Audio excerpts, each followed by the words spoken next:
사도행전 4장 23절부터 31절까지 말씀을 교독하겠습니다. 제가 먼저 읽겠습니다. 사도들이 노임에 그 동료에게 가서 제사장들과 장로들의 말을 다 알리니 그들이 듣고 한 마음으로 하나님께 소리를 높여 이르되 대주제여 천지와 바다와 그 가운데 만물이 지은 이시요 또 주의 종 우리 조상 다윗의 입을 통하여 성령으로 말씀하시기를 어찌하여 열방이 분노하며 족속들이 허사를 경영하였는고. 세상의 군안들이 나서며 관리들이 함께 모여 주와 그의 그리스도를 대적하도다 하신 이로소이다.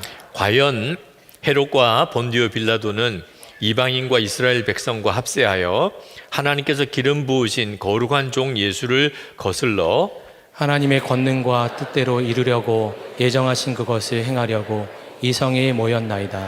주여 이제도 그들의 위협함을 굽어보시옵고 또 종들로 하여금 담대히 하나님의 말씀을 전하게 하여 주시오며 손을 내밀어 병을 낫게 하시옵고 표적과 기사가 거룩한 종 예수의 이름으로 이루어지게 하옵소서 하더라. 다 같이 읽습니다. 빌길 다음에 모인 곳이 진동하더니 우리가 다 성령이 충만하여 담대히 하나님의 말씀을 전하니라. 아멘. 한 시간 기도 운동은 하나님께서 그런 마음을 주셨다고 믿고 시작은 했지만 정말 하나님이 하신 일입니다. 한 시간 기도 운동을 통해서 실제로 기도를 못하던 사람이 기도를 하게 되고 또 기도하던 사람도 기도 시간이 더 길어지고 그리고 기도가 더 계속 지속되어졌다고 하는 고백이 저에게 메일로 문자로 정말 너무나 많이 저에게 왔습니다. 하나님께서 이렇게 기도를 다시 일으키는 힘을 주신 하나님께 찬양을 올려드립니다.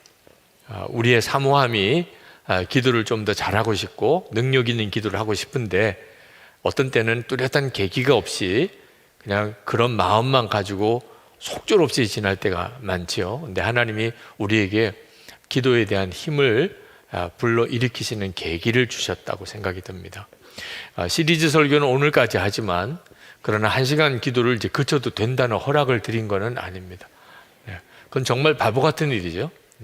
정말 이제부터 정말 기도를 한 시간 기도를 꾸준히 해 나가야 합니다. 저 마음의 기쁨이 되는 것은 우리가 이렇게 하나님 앞에 간절한 마음으로 기도를 했다는 것 자체도 참 놀라운 일이지만 앞으로 하나님이 하실 놀라운 일들을 예상하게 되기 때문에 그렇습니다. 항상 어느 순간에 무슨 이유인지 모르지만 간절하게 기도를 하게 되었다면 그 다음에 뚜렷하게 하나님의 강력한 역사가 나타납니다.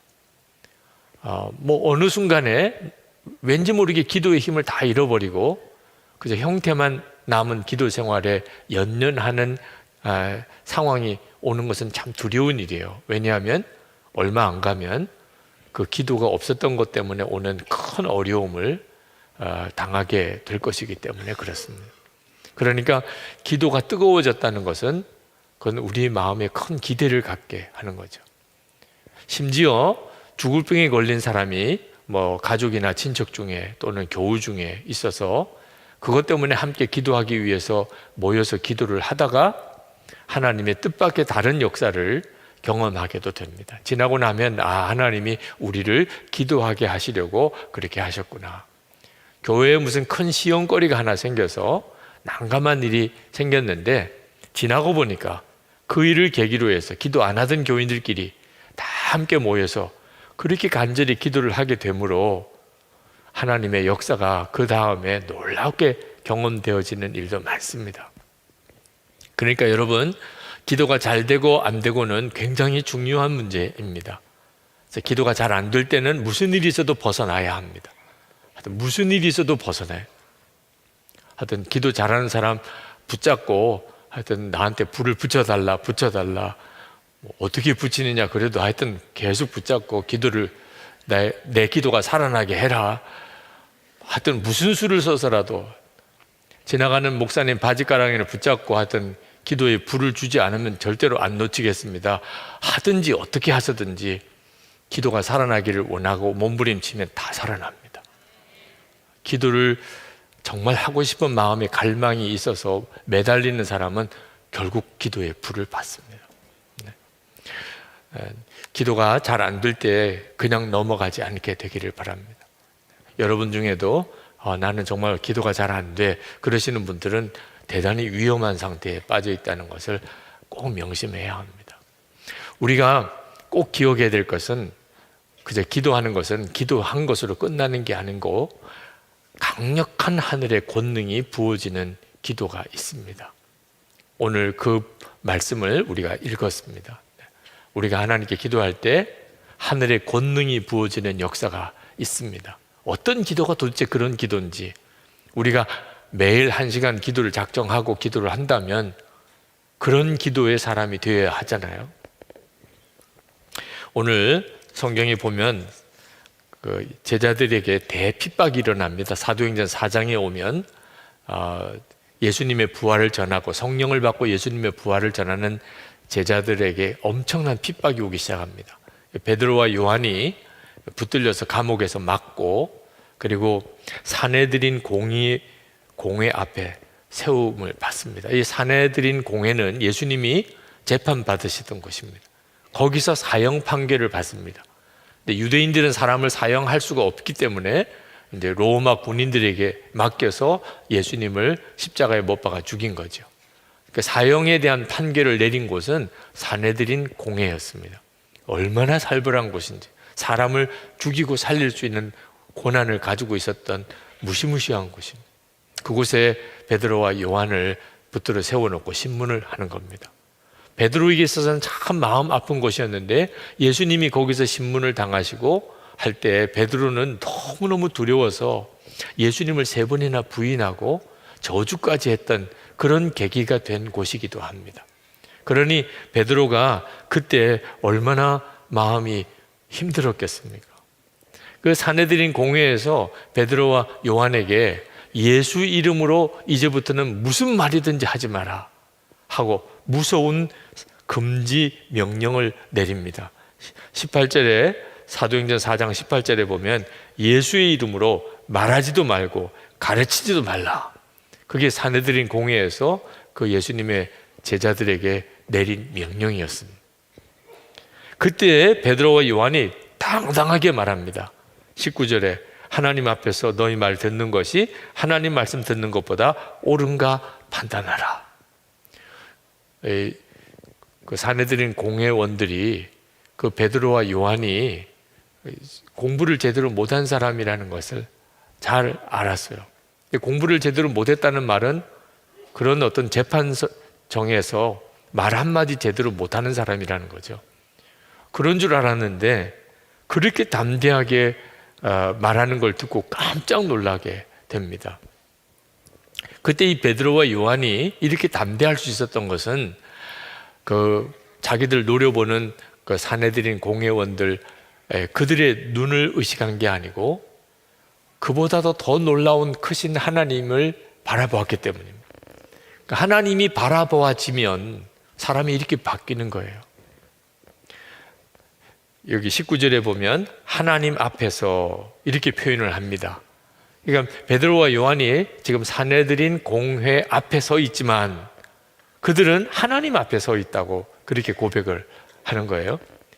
이건 너무나도 놀라운 믿음의 차이인 거죠. 그 담대함이 왔어요. 하나님께서 자기들을 보고 계시다는 것, 그리고 지금 자기들이 하나님 앞에 서 있다는 것을 깨달았어요.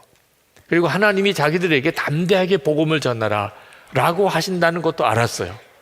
그러니까 그 살벌한 사내들인 공회원들 앞에서 아주 담대하게 우리가 하나님이 주신 말씀을 들어야 되냐, 사람의 말, 너희들의 말을 들어야 되냐, 너희들이 스스로 판단해봐라, 이렇게 대답을 한 겁니다.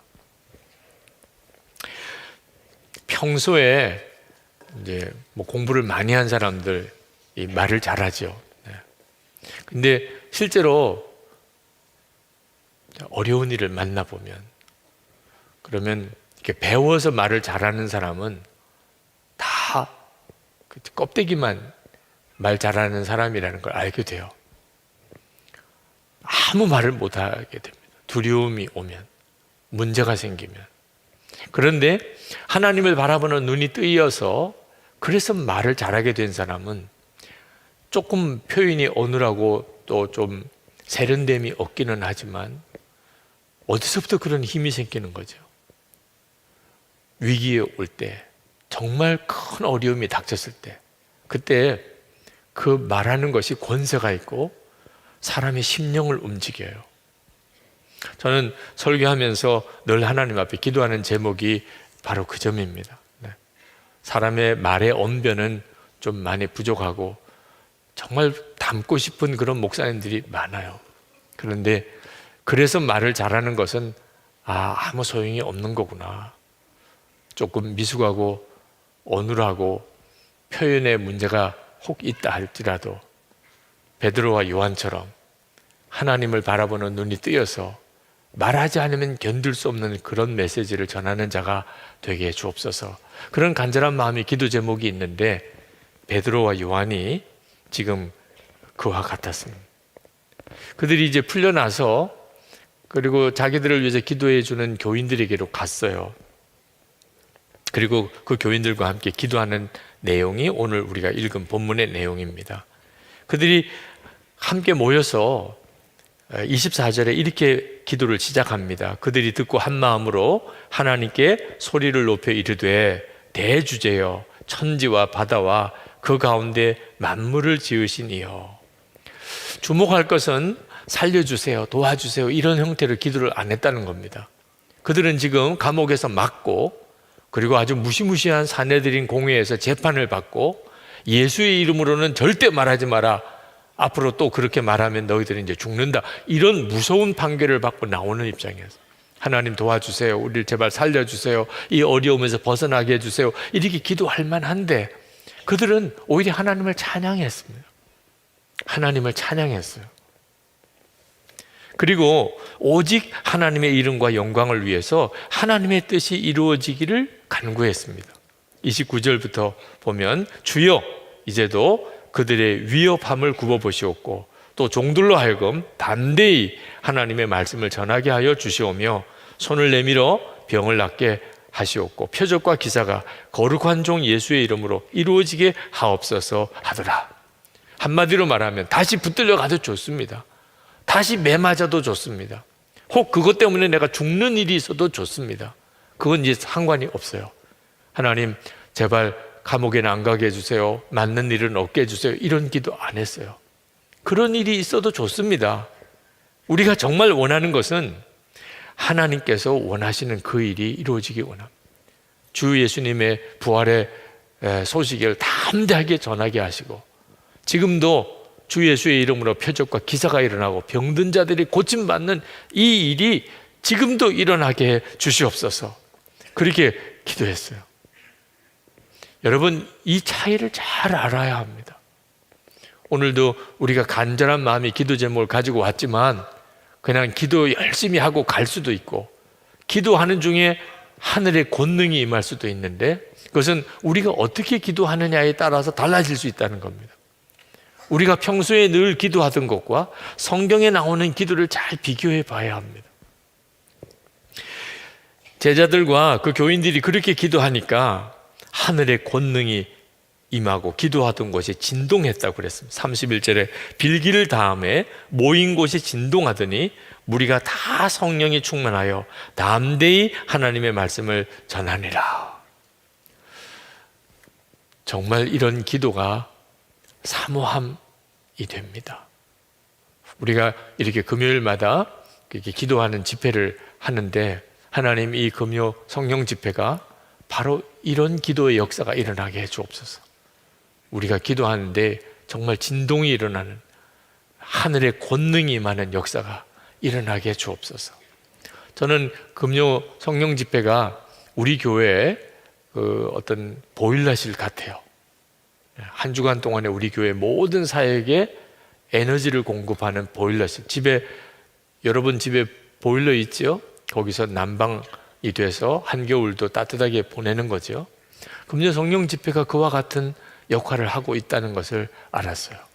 이 성령 집회에서 강력하게 임하시는 성령의 역사가 교회 전체 사역에 힘을 공급하고 있는 것입니다. 근데 그런 기도를 정말 드릴 수 있어야 돼요. 여러분의 기도가 그런 기도여야 합니다. 그러면 여러분도 살고 가정도 살고 여러분이 하는 사역에도 하나님의 역사가 나타나는 거예요. 그러려면 반드시 하나님의 뜻이 이루어지는 일을 위한 기도 방향이 분명해야 합니다. 하여튼 어떻든지 도와주세요, 살려주세요, 어려움 없게 해주세요, 이런 형태로 내 육신적인 반응으로 기도하는 게 아니고 하나님의 뜻을 내가 깨닫고 하나님의 뜻이 이루어지게 해 주옵소서, 이렇게 기도를 해 나가야 한다는 거예요. 여러분이 이제부터 무슨 기도를 하든지 항상 하나님의 뜻이 뭘까? 이 상황에서 하나님이 뭘 원하실까? 그걸 계속 생각하고 하나님이 깨우쳐 주시면 그 방향으로 기도를 하는 거예요. 잠언 19장 21절에 보면 사람의 마음에는 많은 계획이 있어도 오직 여호와의 뜻만이 완전히 서리라. 내 마음속에 여러 가지 많은 생각과 계획이 있어도 그거 사실 다 허사요. 하나님은 내 생각과 계획을 이루어 주시는 하나님이 아니십니다. 오직 여호와의 뜻만이 완전히 서리라. 그러니 여러분 이왕 기도하는 거 헛기도할 이유가 없잖아요. 하나님이 뜻하시는 것이 이루어지기를, 하나님의 뜻하시는 것을 붙잡고 기도하는 바로 그 기도가 되어야 합니다. 아유, 기도해도 응답 안 되는 게 많던데요. 천만의 말씀입니다. 여러분 진짜 기도하면 다 응답 받나? 맞아요. 하나님의 뜻대로만 한번 기도해 보세요. 예를 들면 하나님, 저 구원의 확신이 없습니다. 제게 구원의 확신을 주세요. 기도해 보세요. 반드시 그 사람은 내가 응답 받았다, 내가 구원의 확신을 구했는데 지금은 내가 정말 믿는다, 이런 고백이 반드시 나오게 됩니다. 하나님, 저 전도가 안 됩니다. 저 도무지 못하겠습니다. 그런데 계속 전도를 해야 된다는 부담은 있는데 하나님, 제발 좀 전도하게 해주세요. 기도를 안 하니까 전도를 안 하는 거지, 계속 전도하게 해주세요. 오늘 여러분 진짜 전도하고 싶으신 분 오늘 기도하세요. 하나님, 저를 전도하게 해주세요. 그럼 어느 순간에 자기가 전도하고 있는 걸 보게 됩니다. 하나님, 정말 내가 죄에서 떠나서 거룩한 삶을 살기 원합니다.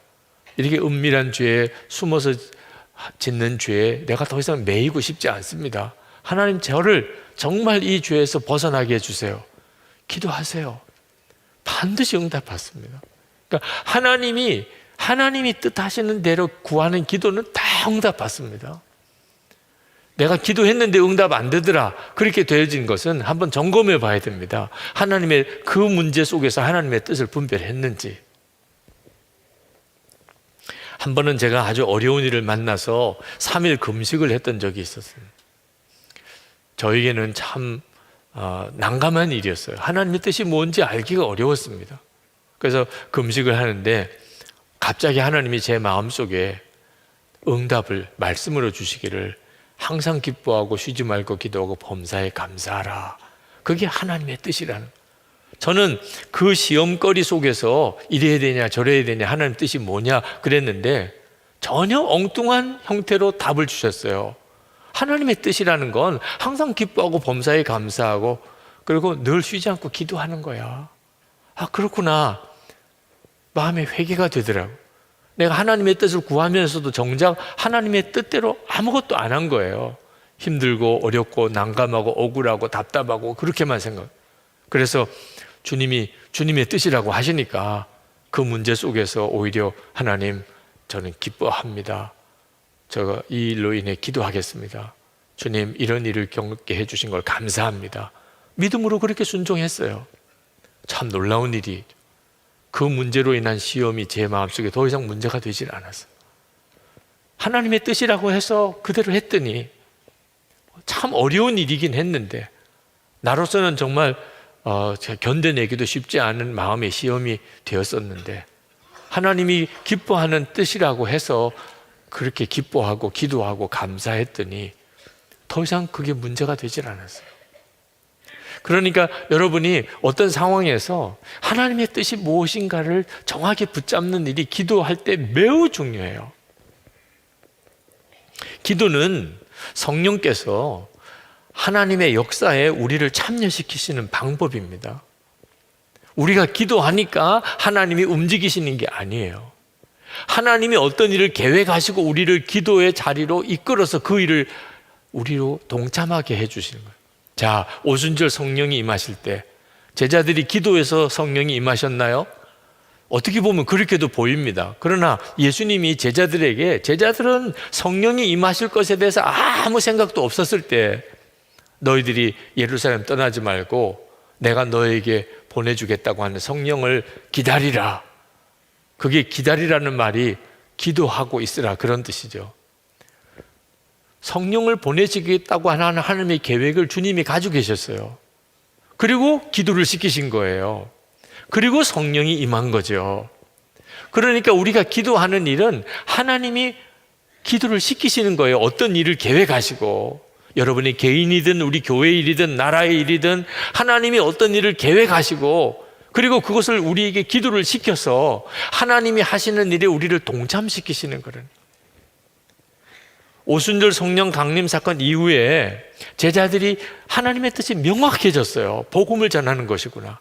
예수님의 부활의 복음을 전하는 것이구나. 그리고 주 예수의 이름으로 병든 자를 고치고 표적과 기사가 지금도 일어나는 것이구나.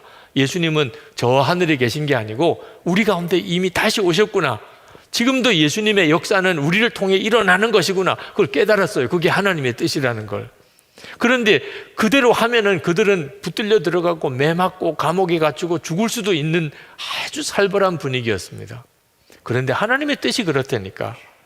그러니까 제자들은 붙들려 가든 그것 때문에 고문을 당하든 그것 때문에 죽는 일이 있든 그냥 복음을 전하기 시작을 한 거예요. 하나님의 뜻대로 해야 된다. 그랬더니 정말 천지가 진동하는 역사가 일어났던 거죠. 하나님이 함께 계신 역사가 계속해서 일어난 것입니다. 우리도 하나님의 뜻이 이루어지는 일을 위하여 하나님 앞에 계속해서 강하게 기도하는 일이 매우 중요합니다. 제가 안산에서 목회할 때 청년들이 모이기 시작을 하는데 교회를 독립을 시켜줘야 되겠다. 제가 부산에서 목회할 때 중고등부 아이들과 청년들을 열린교회라는 이름으로 독립시켰더니 엄청난 역사가 일어나더라고요. 그래서 안산에서도 한 60명 정도쯤 모일 때 독립교회를 세워서 창립을 했습니다. 그런데 그 젊은이 교회 창립할 때 어떤 한 청년이 간증을 했어요. 참 인상적이어서 그때 그 간증을 제가 딱 따로 떼어 보관을 하고 있습니다. 제가 처음 청년부에 올라왔을 때 몇 안 되는 언니 오빠들과 토요 예배를 준비하시는 전도사님을 보면서 참 썰렁했었습니다. 청년부에서 아무리 이런저런 행사를 준비해도 나오는 청년들만 나오고 있었습니다. 전 학교에서 여의도 순복음교회 소속 기독교 동아리에 가입을 하게 되었습니다. 그러면서 주님을 향한 청년들의 뜨거운 사랑을 볼 수 있었습니다. 교회를 위해 헌신하고 지체들을 섬기며 자기의 것들을 드리는 그들이 부러웠습니다. 순복음교회의 청년 금요 철야도 따라가 많은 젊은이들의 뜨거운 열정도 보았습니다. 정말 은혜로웠습니다. 그러나 토요일과 주일에 우리 교회로 와보면 참 안타까웠습니다. 아니, 화가 났습니다. 왜 우리 교회 청년들은 이 모양일까 하고요. 그때 저를 양육해 주던 언니가 이렇게 말해 주었습니다. 이런 모습들을 보고 안타까워하거나 화만 낼 것이 아니지 않니? 우리는 우리 교회 청년들에게도 그런 부흥이 임하기를 기도해야 하지 않겠어? 그때서야 전 저의 잘못을 깨달았습니다. 그리고 기도했습니다. 우리 교회 청년들도 순복음중앙교회 청년들만큼 부흥하고 주님을 향한 비전을 품게 해달라고요. 어제 젊은이 교회 예배가 창립되었습니다. 어제까지도 전 이것이 하나님의 응답이라는 걸 몰랐습니다. 그런데 오늘 아침 갑자기 깨달았습니다. 하나님께서 우리 교회 청년들을 부흥시키시려고 우리에게 기도하게 하셨다는 사실을, 그리고 우리의 기도에 응답하셨음을 깨달았습니다. 여러분, 하나님은 우리가 기도하니까 비로소 어떤 일을 이루시는 하나님이 아니시고 하나님이 어떤 일을 이루시려고 하시고 우리로 기도를 시키시는 거예요. 그리고 그 기도를 통해서 하나님의 역사를 우리가 경험하고 하나님의 일에 동참하게 하시는 거예요. 그러니까 우리가 어떤 상황이든지 기도할 때 하나님이 도대체 뭘 하려고 하시나, 하나님의 뜻이 도대체 어디에 있나, 이것을 생각하는 건 대단히 중요해요. 저는 제 목회의 삶을 이렇게 돌아보면 참 반성이 되는 게 하나 있습니다. 저는 목회를 열심히 하면 잘하는 건 줄 알았어요. 최선을 다하면 잘하는 건 줄 알았어요. 열심히 했고 최선을 다하기는 했었어요. 그런데 참 부끄러운 것은 계속 하나님의 뜻을 찾았었냐, 그 점에 대해서 너무 마음에 가책이 됐었습니다. 하나님의 뜻이 뭔가, 그 일이 좋다 나쁘다 이렇게 판단하기 전에 하나님은 뭘 원하실까, 그것을 정말 찾아갔어야 하는 거죠. 사도행전 16장에 보면 사도 바울이 아시아에 전도를 하려고 그렇게 열정적으로 전도를 했습니다. 그런데 이상하게도 하나님이 막으시는 거예요. 전도를 하겠다는데 하나님이 길을 열어줘야 돼요, 막아야 돼요? 하나님이 정말 살아계시다면 당연히 전도하겠다는 사람 길을 열어줘야죠. 아시아에 계속 전도 나갈 수 있도록. 근데 자꾸 길이 막혀 있는 겁니다. 그때 환상 중에, 기도 중에 환상을 보는데 하나님께서 유럽의 문을 여신 것을 보여줘요. 아시아가 아니고 유럽에서, 마게도냐에서 환상 중에 어떤 사람이 와서 우리를 도우라, 그렇게 손짓하는 것을 보고는 깜짝 놀라서 깨어서, 유럽으로 건너가는, 그건 바다를 건너가야 돼요. 아시아에도 아직 다 복음을 전하지는 못했지만 하나님은 유럽으로 건너가라는 거구나. 그래서 이제 빌립보로 건너가서 복음이 유럽으로 전해지게 되죠.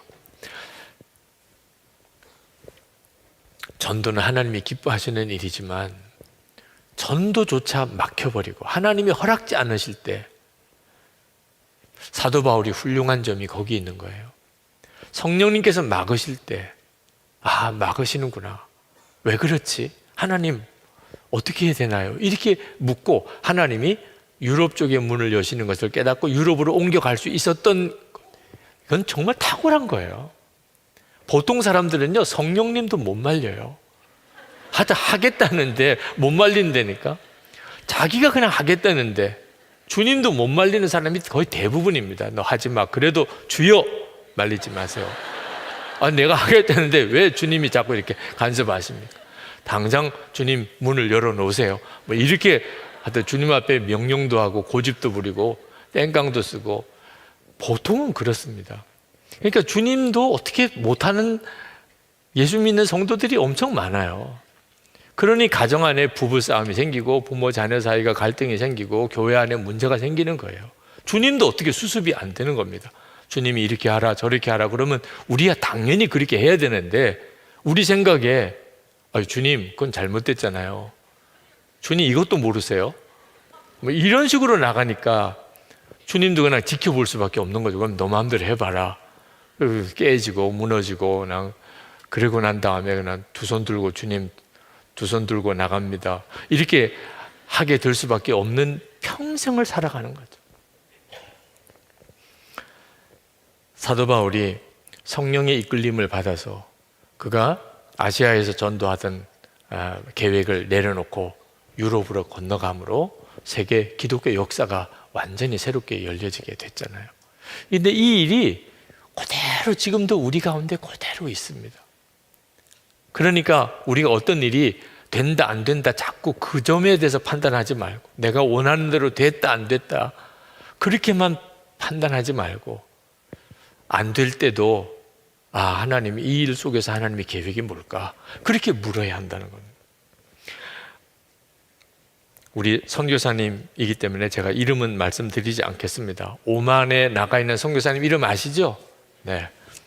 이것도 또 혹시 녹음이 돼서 또 전해지면 그분 또 어려움 겪으실 수도 있으니까. 그 선교사님이 이제 B형 간염을 앓으셨는데, 오만은 이 간염 복균자는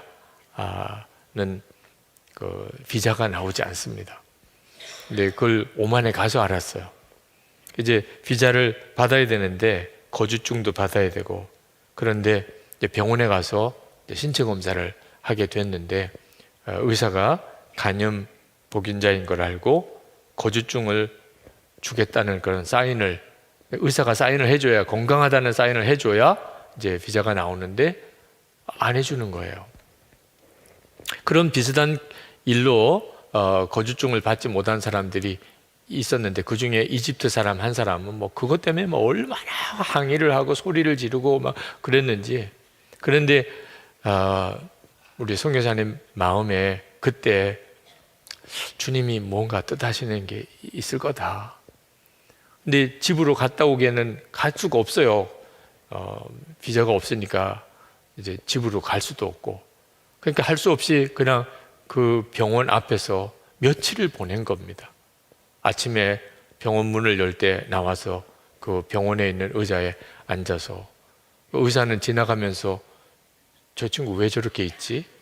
가만히 기도하고 묵상하고 말씀 보고 그냥 병원 의자에 앉아서 밤 이제 저녁에 퇴근할 때쯤 되면 또 숙소로 갔다가 그 다음날 아침에도 와서 그러니까 며칠을 그렇게 하니까 의사가 들어오라고 그러더래.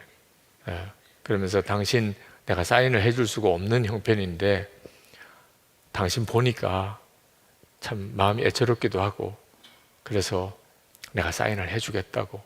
그래서 사인을 해서 거주증도 받고 집으로 돌아올 수 있었다는 거예요. 그러면서 이제 그 병원과 그 주변의 경찰들에게 소문이 쫙 났어요.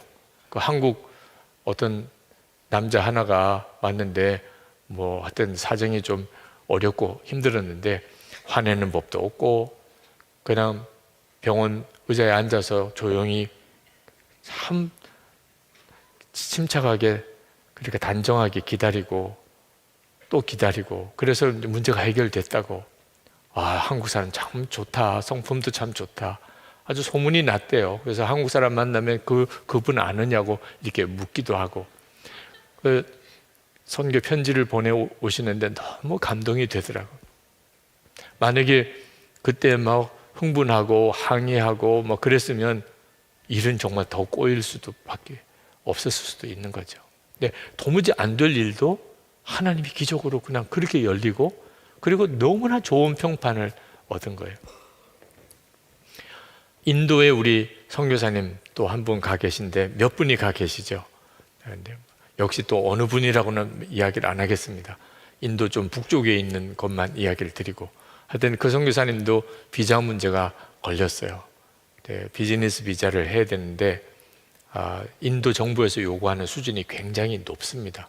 아주 상당한 금액을 실제로 매출을 올려야 이제 비즈니스를 인정해 주는 거죠. 근데 아직 그만큼 턱도 안 되게 모자라는 그런 매출 실적이라 이제 비자 받기가 아주 어려워지고 또 주변에서 정말 어려운 그런 형편과 사정이 되고 또 아내 되는 선교사님 아이들하고 비자 신청을 했다가 아이들은 허락하고 아내 선교사님에게는 비자 거부가 됐던 이런 일도 있어서 이번에는 비자가 안 나올 수도 있겠다 그런 생각이 들더래요. 그런데 기도하는데 하나님이 맡기라 정말. 그래서 비자가 나오게 해달라고 안달하면서 기도하지 않고 정말 주님께서 하소서, 주님께서 하소서, 계속 주님께서 하소서. 주님이 하시는 것이 최선인 것을 믿습니다. 그렇게 기도하면서 너무나 마음이 편안해졌대요. 인터뷰하라고 아주 늦게서 연락이 오더랍니다. 인터뷰하라고 오는 통보가 또 오지 않아서 아예 안 되는 줄 알았더니 아주 늦게서 인터뷰 오라고. 그래서 이제 인터뷰하러 가는데 너무너무 마음이 편안해지는 거예요. 상황은 거의 안 될 상황이에요. 근데 가서 인터뷰하는데 하나님이 지혜를 주시더래요. 아주 참 쉽지 않은 질문들을 하는데 어쩌면 그렇게 다 지혜롭게 잘 해결할 수 있는 답을 이렇게 하게 했는지. 그래서 나중에 이제 비자 허락을 1년 비자를 허락해 주면서 그 지역에 선교사들이 많은데 그런 사람들하고는 어울리지 말라고 조심하라고 그렇게 당부를 하면서 비자를 주더래요. 어떤 상황이 오든지 간에 하나님이 뭘 원하실까 하는 것을 쫓아서 기도하는 일, 이건 정말 우리가 훈련해야 되고 또 훈련해야 되는 일입니다. 그 일을 통해서 비로소 우리는 알아요. 하나님은 지금도 살아계시고 우리 기도를 통해 역사하시고 우리 가운데 함께 하시는구나. 하나님의 뜻을 계속 구하고 하나님의 뜻이라고 믿어지면 순종하고, 그리고 그 하나님의 뜻이 이루어지기를 기도하는. 베드로는 환난을 당할 때 하나님의 뜻이 무엇인지를 알았어요. 베드로서를 읽어보면 베드로가 이렇게 말합니다. 베드로전서 3장 17절에 선을 행함으로 고난 받는 것이 하나님의 뜻일진데, 베드로가 실제로 그랬죠. 예수 부활의 복음을 전하다가 그가 감옥에 가서 말할 수 없는 고초를 당하고 어려움을 겪었잖아요. 아, 그게 하나님 뜻이구나. 그러니까 하나님의 뜻은 어려움 당할 때 우리를 그 어려움에서 벗어나게 해주시는 것도 하나님의 뜻일 수도 있고, 선을 행하되 고난을 당하게 하는 것도 하나님의 뜻일 수도 있는 거죠. 그렇게 답을 얻고 나니까, 그러니까 베드로가 더 이상 살려주세요, 도와주세요 이렇게 기도를 안 했던 거예요. 주 예수의 이름으로 지금도 표적과 기사가 일어나게 해 주옵소서, 이렇게 담대하게 구했던 거예요. 그리고 깨달아졌어요. 시편 2편을 통해서 모든 세력이 합세해서 예수 그리스도의 복음을 전하지 못하도록 대적하게 될 것이라는 예언이 벌써 시편 2편에 기록되어져 있다는 사실을 알았어요. 그러니까 이제는 더 이상 하나님 앞에 살려주세요, 도와주세요 할 필요도 없는 거죠. 모든 대적이 예수 그리스도를 대적하려고 일어나게 될 것이다. 지금이 그렇게 됐구나. 그러면 하나님, 충분합니다. 이런 일이 있을 거라고 그러셨군요. 이런 일이 당연히 있겠군요. 알겠습니다, 하나님. 그러나 저희들이 굴하지 않고 담대하게 주 예수님의 부활의 복음을 전하게 해 주시옵소서, 이렇게 기도하게 된 거예요. 하나님의 뜻을 알고 나니까 고난 앞에서 답이 명확하게 온 거죠. 여러분, 혹시 사고가 났습니까? 병이 들었나요? 또는 자녀에게 문제가 생겼습니까? 또는 큰 손실을 당했나요? 주님이 여러분과 함께 계시고 여러분도 늘 주님을 바라보고 있는 중에 일어난 일이라면, 그러면 주님이 아십니다. 여러분이 지금 기가 막힌 어려움 중에 있는 거, 말할 수 없이 두려운 상황 속에 빠져 있다는 사실, 주님이 다 아세요. 주님이 모르시니까 하나님 이런 일이 있는 줄 꿈에도 모르셨죠. 하나님 외출 나가셨다가 못 보셨죠. 이런 경우는 있을 수도 없잖아요. 우리가 예수님을 믿고 예수님의 생명으로 사는데, 내 안에 주님이 이미 와 계신데 내가 겪는 일을 주님이 어찌 모를 수가 있겠어요. 주님은 정말 다 아시는 거죠. 그 점에 대해서 여러분이 분명한 확신을 가져야 돼요. 주님이 모르시는 바가 아니다. 주님이 다 알고 계시고 지켜보시는 중에도 이런 일이 생겼다. 그렇다면 하나님, 제가 어떻게 해야 됩니까? 이런 상황에서 주님은 제가 어떻게 하기를 원하십니까? 이렇게 기도가 나와야 되는 거죠. 말할 수 없이 억울한 일, 엄청난 손실 겪고 정말 살고 싶은 마음도 없고 억울해 미치겠고, 이렇게 반응하지 말고, 하나님 다 보셨잖아요. 하나님 다 아시잖아요. 제가 어떻게 해야 됩니까? 이런 상황에서 제가 어떻게 해야 됩니까? 라고 기도해야 돼요. 그러면 신기하게 하나님이 뭘 원하는지를 알게 해주세요. 한 번은 연합집회에 저도 설교자로 한 사람으로 참여를 했는데, 강사님들은 다 같이 이렇게 한쪽 지역에 이렇게 같이 있고 청년들이 엄청나게 많이 모여서 집회를 하는데, 이제 제가 설교를 하고 그 다음에 이제 설교를 하실 목사님이 이제 설교를 하시는 중에 이제 먼저 설교한 저를 인용하면서 굉장한 실언을 하셨어요.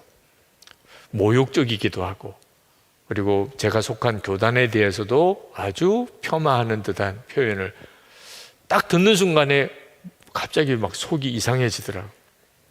그리고 같이 있던 다른 목사님들도 좀 순간적으로 난 정말 얼음이 돼버렸어요.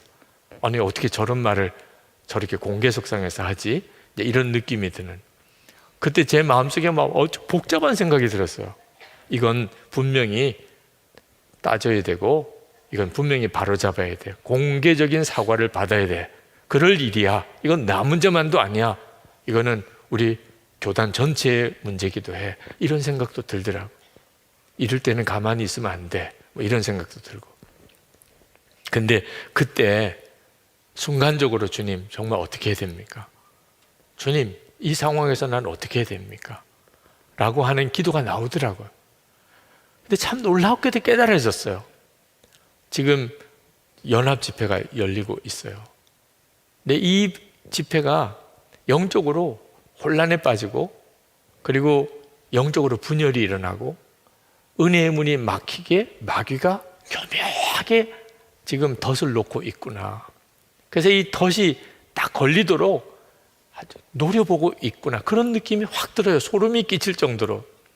그러니까 내가 만약에 목사님 그 사과하세요. 그 말씀에 대해서 이렇게 만약에 내가 다른 사람들 다 있는 자리에서 이야기를 하게 될 때 어떤 분위기가 될까?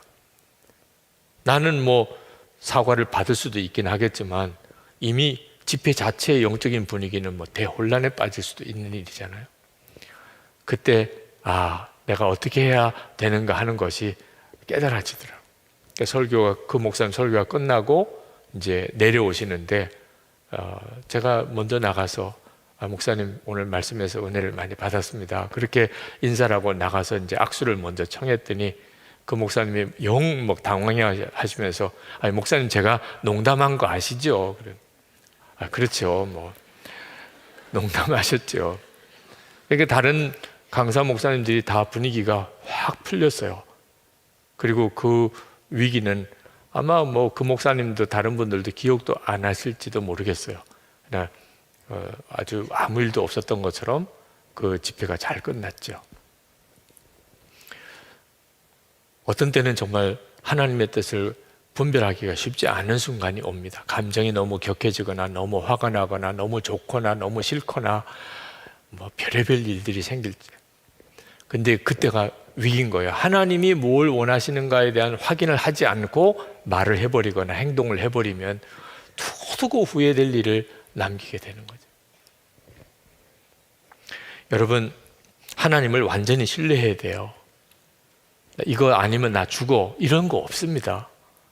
살다가 보면은 그런 느낌이 올 때도 있지만 지나고 보면 그거 아니면 죽는 경우 없어요. 이 학교 못 가면 나는 완전히 망해, 그런 경우 없습니다. 내가 어떤 일을 정말 간절히 원하는 것이 있을 수는 있겠지만 그게 이루어지지 않는다 그래서 하나님이 나를 사랑하지 않는 것도 아니에요. 항상 내게 주어진 상황 속에 이제는 끝이야, 이제는 나에게는 뭐 아무런 낙이 없어, 이렇게 판단하면 안 됩니다. 에베소서 3장 20절에 우리가 구하거나 생각하는 모든 것에 더 넘치도록 능히 하실 이에게. 하나님은 그러신 분이에요. 우리가 생각하는 것과 구하는 것에 더 넘치도록 능히 하실 수 있는 분입니다. 그러니 우리가 해야 될 일은 더 이상 내 마음대로 하려고 몸부림치는 거 이제 내려놓는 거예요.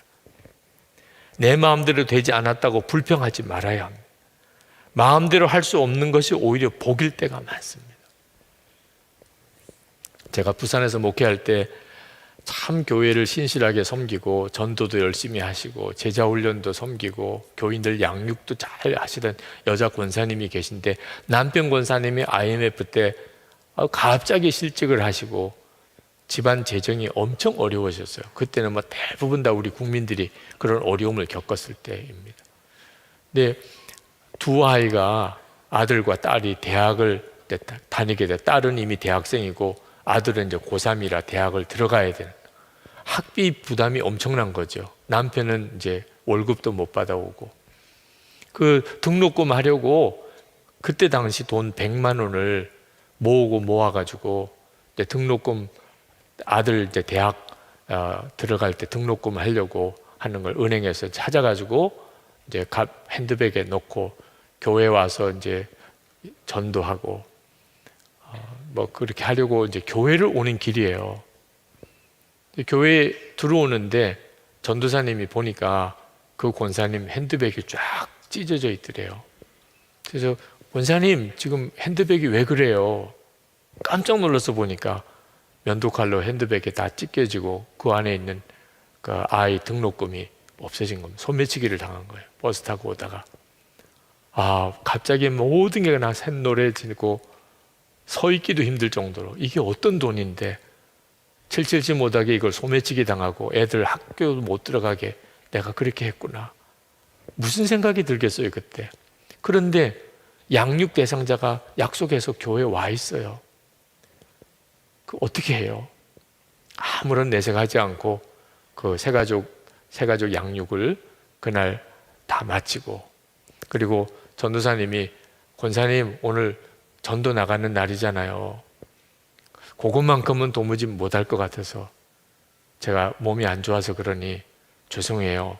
좀 일찍 들어가야 되겠어요. 그러고는 집에 돌아와서 그냥 이불 뒤집어 쓰고 울고 그렇게 자리에 몸져 누워버렸어요. 전도사님이 저에게 연락이 왔습니다. 목사님, 그 아무개 권사님 이런 일을 겪었습니다. 저도 참 난감하더라고요. 하나님, 그렇게 교회 열심히 섬기고 전도하고 교인들을 섬기고 그런 권사님에게 어떻게 이런 일이 일어납니까? 두 아이 학교 보내야 될 돈인데 이거 어떻게 이런 일을 겪게 했습니까? 전화하기도 미안하더라고요. 권사님한테 전화를 해서 뭔가 위로도 해드리고 싶긴 한데 내가 무슨 말로 위로가 되겠어요? 그래도 전화는 해야 되겠다고 싶어서 몇 번 수화기를 들었다가 무슨 말을 해야 되나 고민하다가 전화를 했어요. 전화를 받으시더라고요. 그래서 권사님, 제가 전도사님 통해서 소매치기 당한 거 다 들었습니다. 권사님 힘내세요. 그랬더니 권사님이 굉장히 밝게 이야기를 하세요. 목사님 괜찮아요. 다 마음이 극복이 됐습니다. 하나님이 역사하실 줄 믿습니다. 그래서 너무 감사하더라고. 어떻게 그럴 수 있나 싶은 정도 생각이 들 정도로. 이불 뒤집어 쓰고 누워 있을 때 막 하나님께 원망의 기도가 나오더래요. 하나님, 그렇게 내가 주님의 일 열심히 하려고 그랬는데 왜 그걸 지켜주지 않으셨나요? 근데 그때 마음에 탁 깨달아지는 것이, 내가 그렇게 새가족들에게 믿음을 양육을 이렇게 해주고 또 나가서 예수님을 믿으라고 그렇게 전도를 하는 사람인데 이런 일을 겪었다고 이렇게 이불 뒤집어 쓰고 누워서 울고 있는 게 이게 믿음인가? 내가 그동안에 전했던 믿음이 이 정도밖에 안 되는 건가?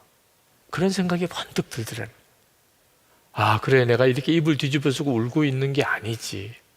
그래서 일어나서 이불 다 개고, 그리고 마음을 이렇게 정리하고, 주님, 저로서는 정말 대책이 없는 일이지만 주님께 맡깁니다. 그렇게 이제 마음이 정리된 때 제가 전화를 드린 거예요.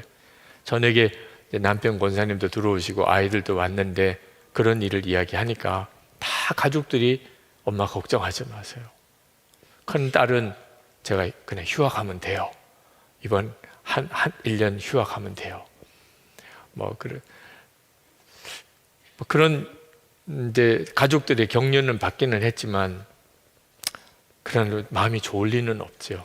근데 그 큰 딸이 휴학을 하려고 이제 교무처에 찾아갔습니다.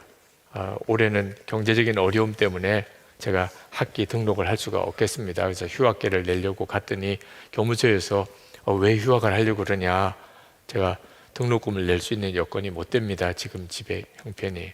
그랬더니 교무처에서 하는 이야기가, 너 1년 장학생 선발이 됐어. 성적 우수자로.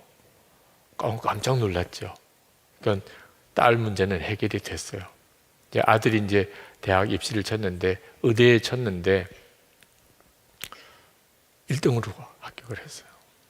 그래서 6년 학비, 장학금 다 해주고, 미국 유학 갈 때는 유학까지 다 보장해 주겠다고 학교에서, 서울 쪽으로 가지 말고 여기 부산에 있는 대학으로 오라고 그런 제안을 받게 된 일이, 정말 무슨 영화 같은 일이 벌어졌어요. 하나님께서 위로를 주시는 것이구나. 근데 그 계기가 그 하나님이 이 순간에는 나 어떻게 하라고 하시나 하는 것이 깨달아진 거예요. 입을 뒤집어 쓰고 누워 있어야 되냐? 일어나서 하나님께 감사하고 찬양하고 담대하게 털고 일어나야 되냐? 주님의 뜻이 우리를 살려내는 거예요. 기도를 해도 주님의 뜻이 이루어지기 원합니다. 주님이 원하시는 일이 이루어지기 원합니다. 그게 우리가 사는 길입니다. 우리 최양락 목사님이 이용규 목사님, 일본의 이용규 목사님 이야기를 하시는 게 참 인상 깊게 왔어요. 동일본 대지진이 일어나고 쓰나미가 있을 때 그때 마침 이용규 목사님이 한국에 와 계셨던 때입니다. 일본이면 난리가 났죠. 일본에 있던 사람들까지 다 한국에 오는 그런 형편인데 바로 일본으로 들어가시려고 이제 하시고 바로 그날 저녁에 청년들 모임에서 설교를 하시게 되고 그 다음날 이제 일본 들어가시게 되셨는데 그때 이용규 목사님이 청년들에게 그렇게 이야기를 하더래요. 나는 지금 세상에서 가장 안전한 곳으로 갑니다. 일본이랑. 지금 일본은 뭐 난리가 났었는데 세상에서 가장 안전한 곳으로 간다는 거예요. 전 세계가 일본을 위해서 기도하고 있잖아요. 그게 가장 안전한 곳이지. 기도할 수밖에 없는 상황, 그 지역이 오히려 안전합니다. 기도를 안 해도 되는 것처럼 여겨지는 이 나라가, 우리 한국이 사실은 정말 걱정입니다. 그렇게 이야기를 하셨던 기억이 이제 있으시다고 이야기를 하시더라고요. 정말 그렇습니다, 여러분. 나는 왜 이렇게 어려운 문제가 많아서 기도할 수밖에 없나. 사실은 지나고 보면 기가 막힌 하나님의 특별한 축복의 때일 수 있어요. 하나님의 뜻을 분별해 보시면 아마 아실 수 있을 겁니다. 나는 뭐 특별히 기도할 문제도 없어. 그게 오히려 두려운 일이에요. 정말 걱정스러운 일입니다. 오늘 이 시간에 우리가 하나님 앞에 기도할 때 하나님의 뜻이 명확하게 여러분이 깨달아지고 그 하나님의 뜻을 붙잡고 기도하면서 우리 기도에도 하늘의 권능이 부어지는 정말 이 땅이 진동하는 것 같은 역사가 일어나게 되기를 축복합니다.